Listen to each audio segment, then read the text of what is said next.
el libro más leído por todas las generaciones, la luz que alumbra tu camino, el alimento que fortalece tu espíritu. Narrado por Wendy Necio Sub, la Biblia en 365 días.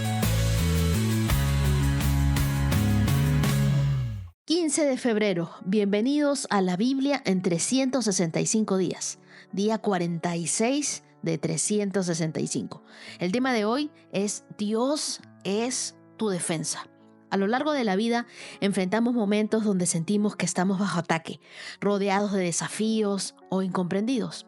Pero hoy la palabra de Dios nos recuerda que Él es nuestro defensor, nuestro refugio y nuestro escudo. No importa lo que enfrentes, Dios pelea por ti y nunca te dejará solo.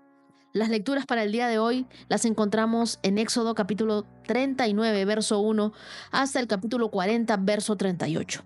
Luego vamos a Marcos capítulo 1, versos del 1 al 28 y Salmos 35, versos del 1 al 16. Proverbios capítulo 9, versos del 11 al 12. Si tú sientes que nadie te defiende, recuerda esto: Dios está de tu lado. Él ve lo que otros no ven. Él escucha lo que otros ignoran. Él pelea las batallas por ti. Tú ni siquiera sabías que existían batallas, pero Dios está peleando por ti.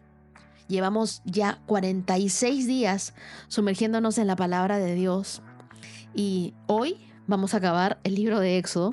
Ayer terminamos el libro de Mateo y continuamos sumergiéndonos en la palabra de Dios. Así que no te detengas ahora. Cada día que tú avanzas, Dios te está fortaleciendo, te está transformando, está hablando a tu vida. Este reto no es solo de lectura, es un reto de fe. Y Dios honra a los que le buscan. Así que sigue firme porque lo mejor está por venir a tu vida. Acompáñame en una oración. Señor, hoy descanso en el hecho de que tú eres mi defensa, de que tú peleas las batallas por mí, que tú me proteges, me guías en cada paso. Enséñame a confiar en ti, incluso cuando no veo las respuestas inmediatas. Llena mi vida con tu sabiduría, con tu fortaleza. Ayúdame a seguir adelante en mi camino de fe, en mis lecturas, a separar un tiempo, Dios. Quita toda distracción, quita todo pecado, quita todo aburrimiento de mi vida y ayúdame a avanzar con esto que ya me comprometí contigo, Dios. Quiero conocer tu palabra cada día. Te pido que me transformes, te pido, Espíritu Santo, que me jales las orejas, que me hables mientras estoy dormida, que me hables en sueños. Oramos en el nombre de Jesús. Y los saludos de cumpleaños los voy a dar al final de cada episodio, para no interrumpir nuestro tiempo devocional con Dios. Vamos con las lecturas para el día de hoy y que Dios siga hablando a nuestros corazones. Comenzamos. Éxodo 39, verso 1. Los artesanos confeccionaron hermosas vestiduras sagradas de tela azul, púrpura y escarlata para que Aarón las usara al ministrar en el lugar santo, tal como el Señor lo había ordenado a Moisés. Bezalel hizo el efod de lino tejido fino y lo bordó con oro e hilo azul, púrpura y escarlata. Para hacer hilo de oro, trabajó a martillo finas láminas de oro y luego las cortó en hilos finos. Con mucho cuidado y gran habilidad, lo bordó en el lino fino junto con el hilo azul, púrpura y escarlata. El efod constaba de 2 piezas, el frente y la espalda, unidas en los hombros por 2 hombreras. La faja decorativa estaba confeccionada con los mismos materiales: lino tejido fino, bordado con oro, con hilo azul, púrpura y escarlata, tal como el Señor le había ordenado a Moisés. Luego se incrustaron las 12 piedras de ónice en monturas de filigrana de oro. Las piedras tenían grabados los nombres de las tribus de Israel, como se graba un sello. Bezalel fijó las 2 piedras sobre las hombreras del efod, pues eran un recordatorio que el sacerdote representaba al pueblo de Israel. Todo se realizó tal como el Señor lo había ordenado. Me gustaría que remarques esas partes porque constantemente la Biblia nos está diciendo que todo se realizó tal como el Señor se lo había ordenado. Bezalel hizo el pectoral con mucho cuidado y con gran habilidad y lo confeccionó de tal modo que hiciera juego con el efod. El efod de lino tejido fino, bordado con oro, con hilo azul, púrpura y escarlata. Hizo el pectoral de una sola pieza de tela doblada en forma de bolsa cuadrada de 23 centímetros cada lado. Sobre el pectoral incrustaron 4 hileras de piedras preciosas. La primera hilera tenía una cornalina roja, un peridoto de color verde pálido y una esmeralda. Nunca en mi vida antes había leído esas palabras.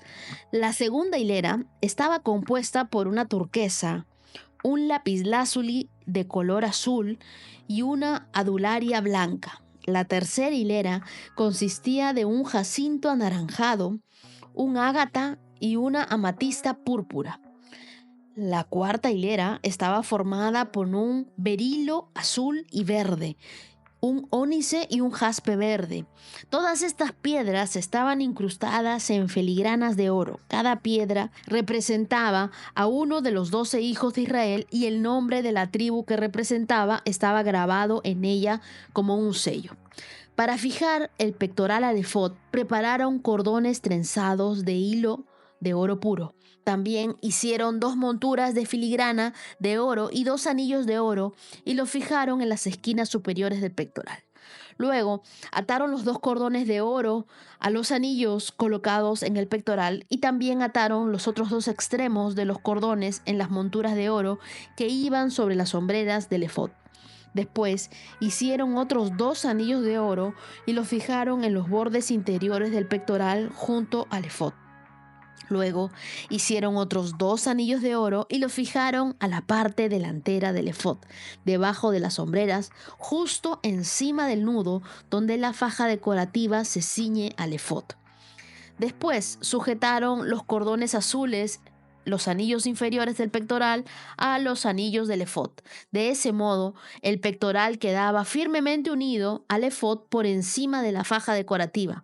Todo se realizó tal como el Señor lo había ordenado a Moisés.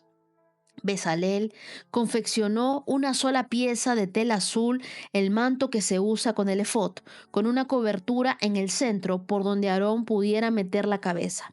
Reforzó la abertura con un cuello tejido para evitar que se rasgara. Hicieron granadas de hilo azul, púrpura y escarlata y las sujetaron al borde del manto. También hicieron campanillas de oro puro y las colocaron entre las granadas a lo largo del borde, de modo que las campanillas y las granadas quedaron en forma alternada por todo el borde. El sacerdote llevaba puesto el manto cada vez que oficiaba delante del Señor, tal como el Señor lo había ordenado a Moisés. Confeccionaron túnicas de tela de lino fino para Aarón y sus hijos. Hicieron el turbante y los gorros especiales de lino fino y también hicieron la ropa interior de lino fino tejido. Las fajas las hicieron de lino de tejido fino y bordadas con hilo azul, púrpura y escarlata, tal como el Señor le había ordenado a Moisés. Por último, hicieron el medallón sagrado, la insignia de santidad y de oro puro, y lo grabaron como un sello con las palabras Santo para el Señor. Con un cordón azul sujetaron el medallón al turbante de Aarón, tal como el Señor lo había ordenado. Por fin el tabernáculo quedó terminado. Los israelitas hicieron tal como el Señor les había ordenado a Moisés y presentaron a Moisés el tabernáculo completo. La carpa sagrada con todo su mobiliario, los broches, los soportes, los travesaños, los postes y las bases. Las cubiertas para el tabernáculo de pieles de carnero curtidas y de cuero de cabra de la mejor calidad. La cortina interior que protege el arca del pacto, las varas para transportarla, la tapa del arca, el lugar de la expiación, la mesa y todos sus utensilios, el pan de la presencia, el candelabro de oro puro con sus copas simétricas milimétricas para las lámparas, todos los accesorios y el aceite de oliva para la iluminación, el altar de oro, el aceite de la unción, el incienso aromático, la cortina para la entrada de la carpa sagrada, el altar de bronce, la rejilla de bronce, las varas para transportarlo y sus utensilios, el lavamanos con su base, las cortinas para las paredes del atrio, los postes y sus bases, la cortina para la entrada del atrio, las puertas y las estacas y todo el mobiliario para usar durante la adoración en el tabernáculo. Las vestiduras finamente confeccionadas para los sacerdotes, los cuales usaban mientras servían en el lugar santo, las vestiduras sagradas para el sacerdote Aarón y las vestiduras de sus hijos que llevaban puestas cuando ministraban como sacerdotes.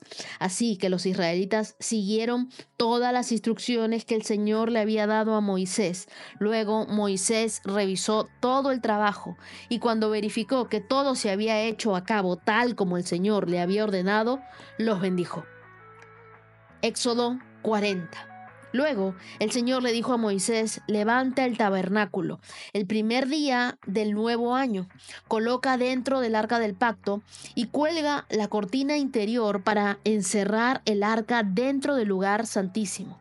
Luego manda traer la mesa y acomoda los utensilios sobre ella. Además, manda traer el candelabro e instala las lámparas. Ubica el altar de oro para el incienso frente al arca del pacto.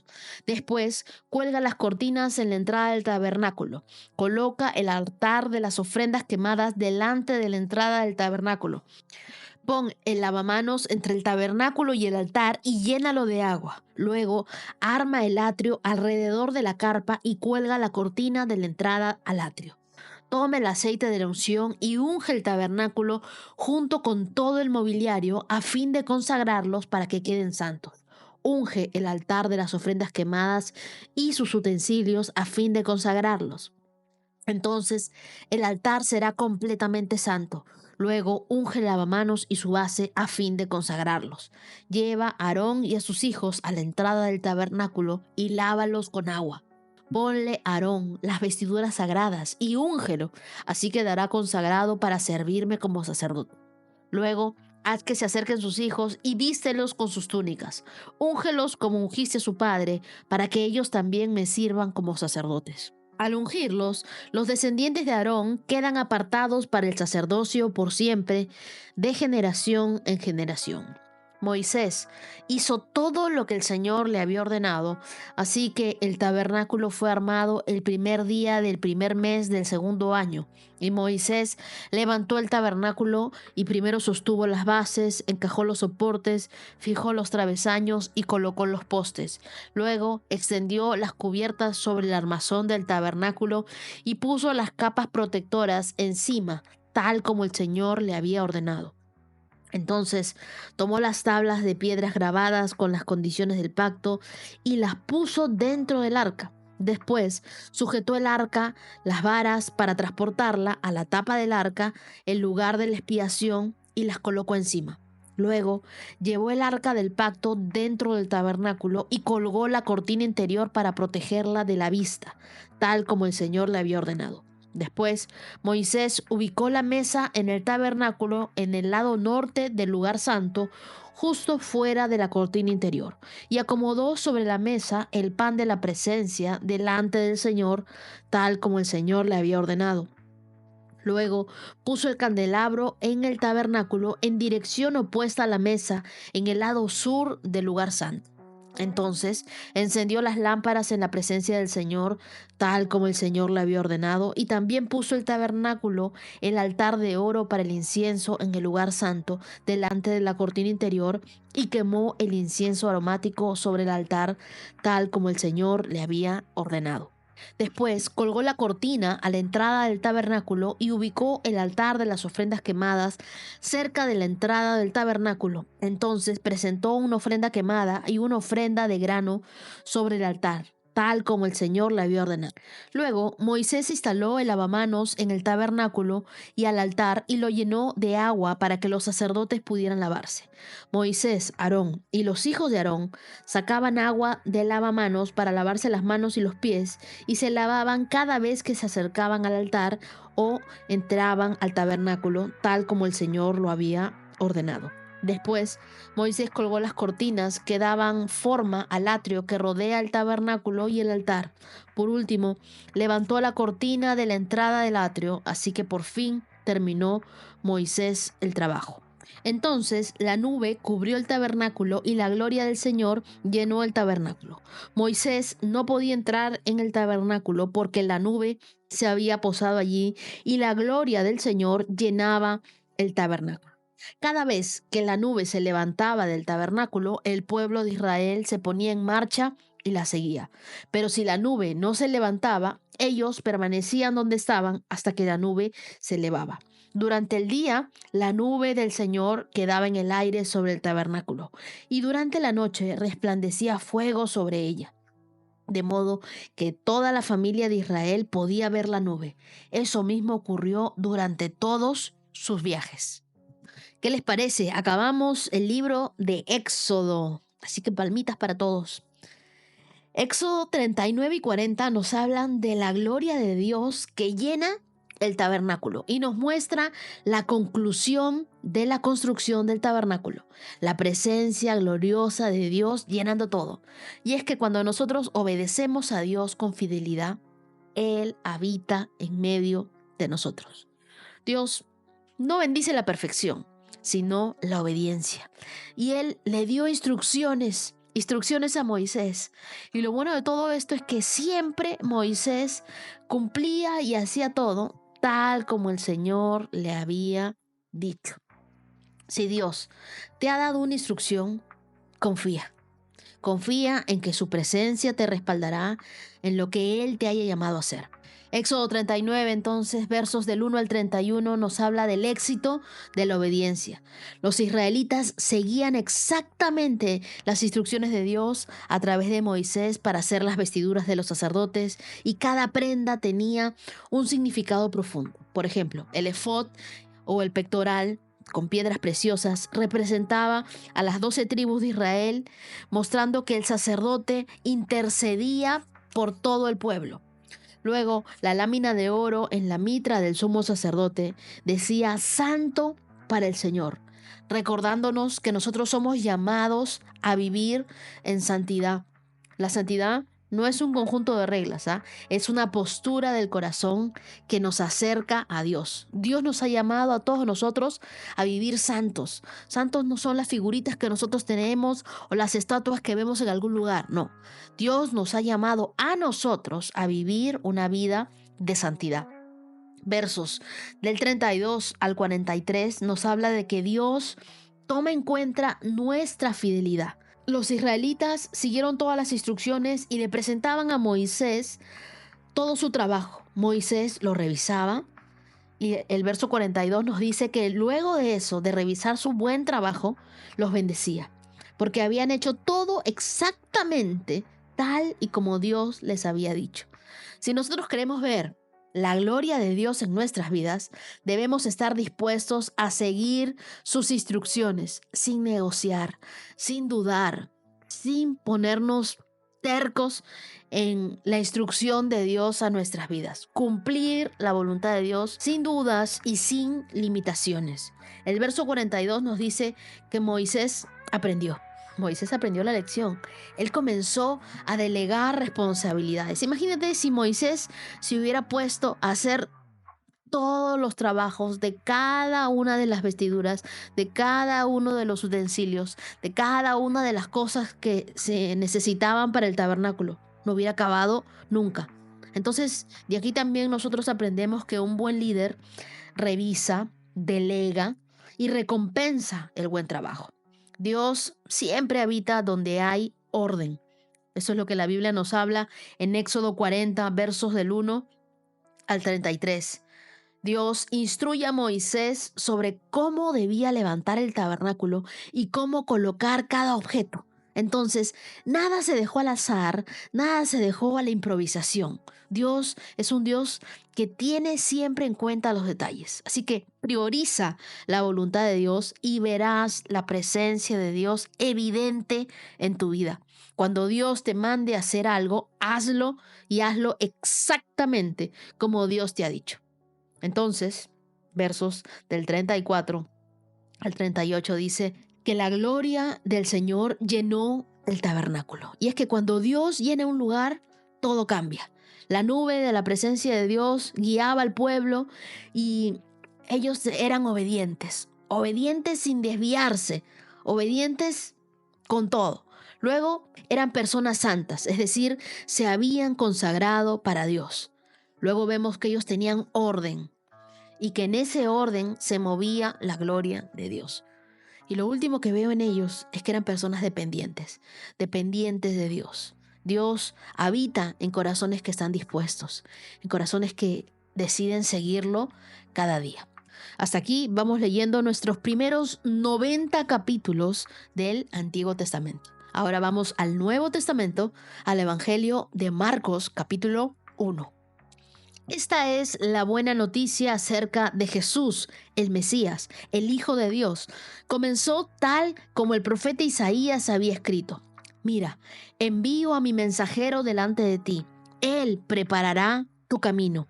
Es una voz que clama en el desierto. Preparen el camino para la venida del Señor. Ábranle camino. Ese mensajero era Juan el Bautista. Estaba en el desierto y predicaba que la gente debía ser bautizada para demostrar que se había arrepentido de sus pecados y vuelto a Dios para ser perdonada. Toda la gente de Judea, incluidos los habitantes de Jerusalén, salían para ver y oír a Juan, y cuando confesaban sus pecados, él los bautizaba en el río Jordán, y Juan usaba ropa tejida con pelo rústico de camello y llevaba puesto un cinturón de cuero alrededor de la cintura. Se alimentaba con langostas y miel silvestre. Juan anunciaba: pronto viene alguien que es superior a mí, y tan superior que ni siquiera soy digno de inclinarme como un esclavo a desatarle las correas de sus sandalias. Yo los bautizo con agua, pero Él los bautizará con el Espíritu Santo. Cierto día, Jesús llegó de Nazaret de Galilea, y Juan los bautizó en el río Jordán. Cuando Jesús salió del agua, vio que el cielo se abría y el Espíritu Santo descendía sobre él como una paloma. Y una voz dijo desde el cielo: Tú eres mi Hijo amado, me das gran gozo. Luego, el Espíritu lo impulsó a ir al desierto, donde Jesús fue tentado por Satanás durante 40 días. Estaba a la intemperie entre los animales salvajes y los ángeles lo cuidaban. Más tarde, después del arresto de Juan, Jesús entró a Galilea, donde predicó la buena noticia de Dios. Por fin ha llegado el tiempo prometido por Dios, anunciaba. El reino de Dios está cerca. Arrepiéntanse de sus pecados y crean la buena noticia. Cierto día, mientras Jesús caminaba por la orilla del mar de Galilea, vio a Simón y a su hermano Andrés que echaban la red al agua, porque vivían de la pesca. Jesús los llamó: vengan, síganme, y yo les enseñaré cómo pescar personas. Enseguida dejaron las redes y lo siguieron. Un poco más adelante, por la orilla, Jesús vio a Santiago y a Juan, hijos de Zebedeo, en una barca reparando las redes. Los llamó de inmediato y ellos también lo siguieron, dejando a su padre Zebedeo en la barca con los hombres contratados. Jesús y sus compañeros fueron al pueblo de Capernaum, y cuando llegó el día de descanso, Jesús entró en la sinagoga y comenzó a enseñar. La gente quedó asombrada de su enseñanza porque lo hacía con verdadera autoridad, algo completamente diferente de lo que hacían los maestros de la ley religiosa. De pronto, un hombre de la sinagoga que estaba poseído por un espíritu maligno gritó: ¿Por qué te entrometes con nosotros, Jesús de Nazaret?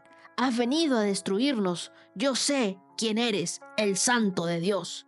Pero Jesús lo reprendió. Cállate, le ordenó, sal de este hombre. En ese mismo momento, el espíritu maligno soltó un alarido, le causó convulsiones al hombre y luego salió de él. El asombro se apoderó de la gente y todos comenzaron a hablar de lo que había ocurrido. ¿Qué clase de enseñanza nueva es esta?, se preguntaban con emoción.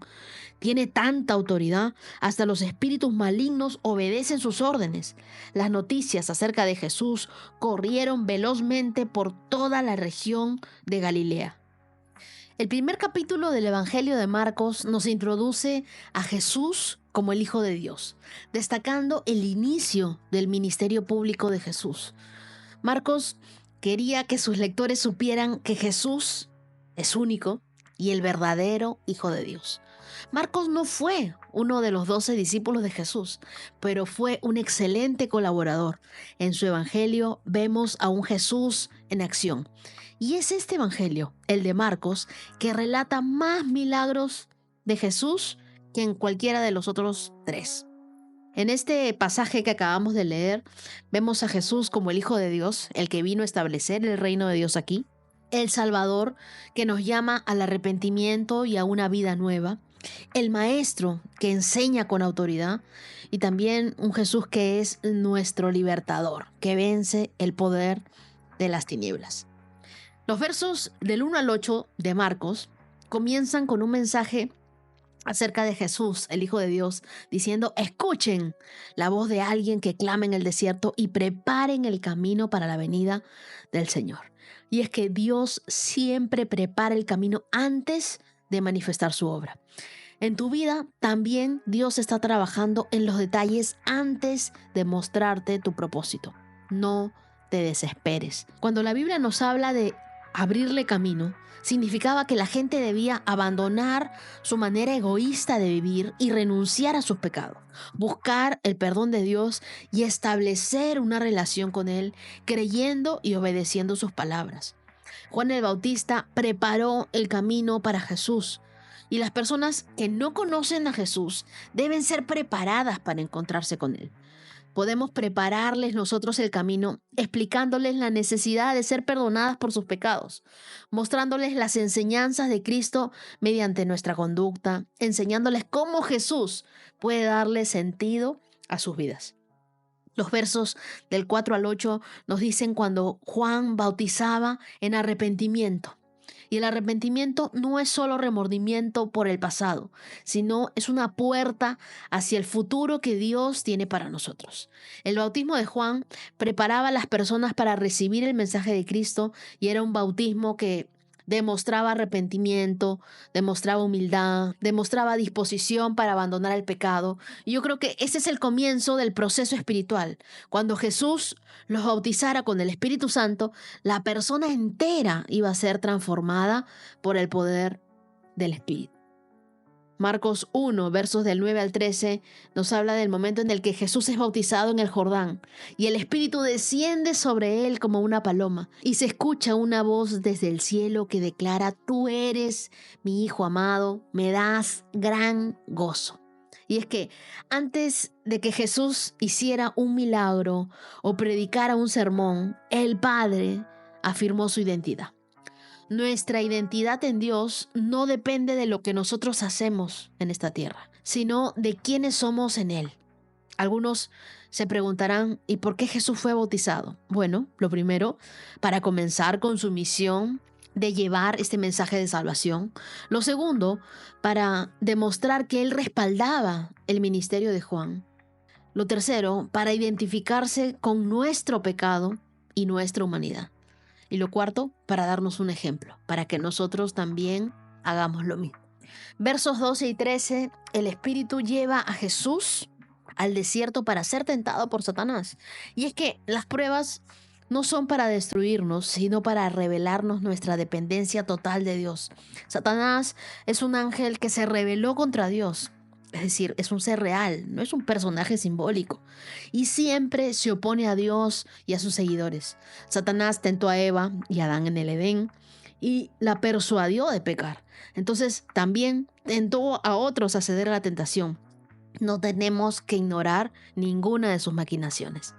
Versos 14 y 15 nos dice que Jesús comienza a predicar y dice que el tiempo ya llegó. Y es que el mensaje de Jesús era simple, pero revolucionario. Dios no está distante, su reino está aquí, accesible para aquellos que lo buscan. Y luego comienza con el llamado a sus primeros discípulos. Llama a Simón, llama a Andrés y les dice: vengan, síganme y yo les enseñaré a pescar personas. Y es que el llamado de Dios siempre implica un propósito mayor que nuestro propio plan. Seguir a Jesús es nuestro mejor proyecto de vida. Luego, en los versos 19 y 20, llama a Santiago y a Juan, quienes estaban con su padre, dejan las redes para seguirlo y comienzan en su caminar con Jesús. El verdadero discipulado entonces requiere dejar lo bueno para seguir lo mejor, a Cristo. Y por último, vemos la autoridad de Jesús, porque en el momento en el que Él está en la sinagoga en Capernaum, no solamente predicaba con autoridad, sorprendiendo a todos, sino que la autoridad de Jesús no venía de su posición, sino de la relación que Él tenía con su Padre. ¿Tú te das cuenta de que a mayor relación con Dios tienes más autoridad, tienes menos temores, te sientes más seguro? Cuando tú caminas en obediencia a Dios, Él te respalda con su autoridad. Antes nosotros podíamos haber leído algunos versiculitos, algún capítulo suelto, pero el día de hoy estamos a día 46, hemos leído ya 90 capítulos del Antiguo Testamento, veintitantos capítulos del Nuevo Testamento y no, seguimos contando porque hay muchos más que hemos leído. Y tenemos autoridad porque estamos aprendiendo la palabra de Dios. Los versos 23 y 28 nos dicen que Jesús reprende a un espíritu maligno y lo expulsa de un hombre. Y la gente se queda asombrada y su fama comienza a extenderse rápidamente. Y es que la verdadera autoridad espiritual se demuestra en la capacidad de vencer ese poder de las tinieblas. Cuando Jesús entra en tu vida, no solo transforma tu presente, sino que va a cambiar todo tu destino. Salmos 35, versos del 1 al 16. Y este es el salmo de Dios, es nuestra defensa. Oh Señor, ponte en contra de los que se oponen. Pelea contra los que luchan contra mí. Ponte tu armadura y toma tu escudo. Prepárate para la batalla y ven en mi ayuda. Levanta tu lanza y tu jabalina contra los que me persiguen. Quiero oírte decir, yo te daré la victoria. Avergüenza y causa deshonra a los que tratan de matarme. Hazlos retroceder y humilla a los que quieren hacerme daño. Sopla y espárcelos como paja en el viento, un viento mandado por el ángel del Señor. Haz que su camino sea oscuro y resbaladizo, y que el ángel del Señor los persiga. Yo no les hice ningún mal, pero ellos me tendieron una trampa. Yo no les hice ningún mal, pero cavaron fosa para atraparme. Por eso, que la ruina les llegue de repente, que se queden atrapados en la trampa que me tendieron, que se destruyan en la fosa que cavaron para mí. Entonces me alegraré en el Señor, estaré feliz porque Él me rescata. Con cada hueso de mi cuerpo lo alabaré. Señor, ¿quién se compara contigo? ¿Quién otro rescata a los indefensos de las manos de los fuertes? ¿Quién otro protege a los indefensos o a los pobres de quienes les roban? Testigos maliciosos testifican en mi contra y me acusan de crímenes que desconozco por completo. Me pagan mal por bien. Estoy enfermo de desesperación. Sin embargo, cuando ellos se enfermaban, yo me entristecía. Me afligía a mí mismo, ayunando por ellos. Pero mis oraciones no tenían respuesta.